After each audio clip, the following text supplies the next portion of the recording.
Hi guys, good morning sa ating lahat. Ayan. So ngayon, today's vlog is papakita ko sa inyo kung ano talaga yung daily works ko dito. So ang work ko dito is nasa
grower at saka finisher ako ng pig farm. Ito, lagayan to ng mga feeds. Ayan. Automatic naman yan eh. Pipindutin lang yan. Ayan. So, ngayon, after ako mag-check, ang gagawin ko is maghanap ako ng mga lane na mga baboy. Tapos, injectionan. So, maglalagay tayo ng mask kasi nga napakalakas ng ammonia sa baboy. As in sakit sa ayan.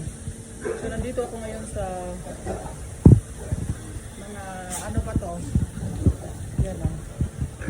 So maghanap ako ng lane.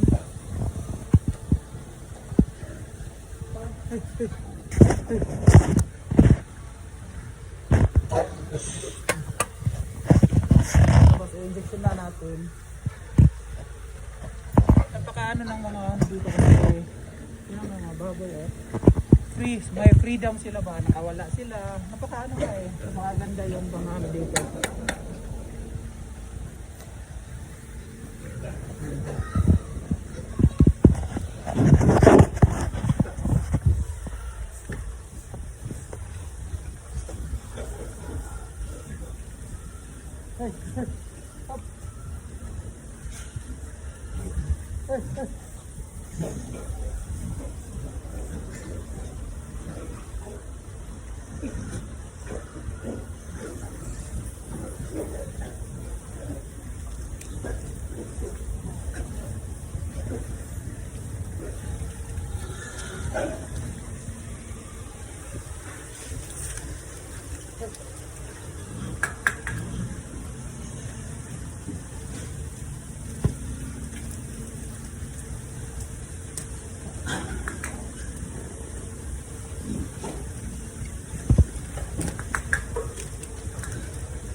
Yung mga nito pen dito, sobrang linis.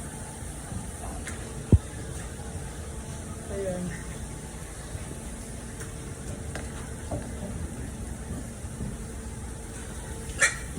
Kaya no doubt na maganda yung mga quality yung pork nila, napakaganda, malinis kasi siya hindi siya talaga outdoor kasi siya, kumbaga nakagalaw-galaw yung mga baboy. Nakatakbo-takbo, may freedom.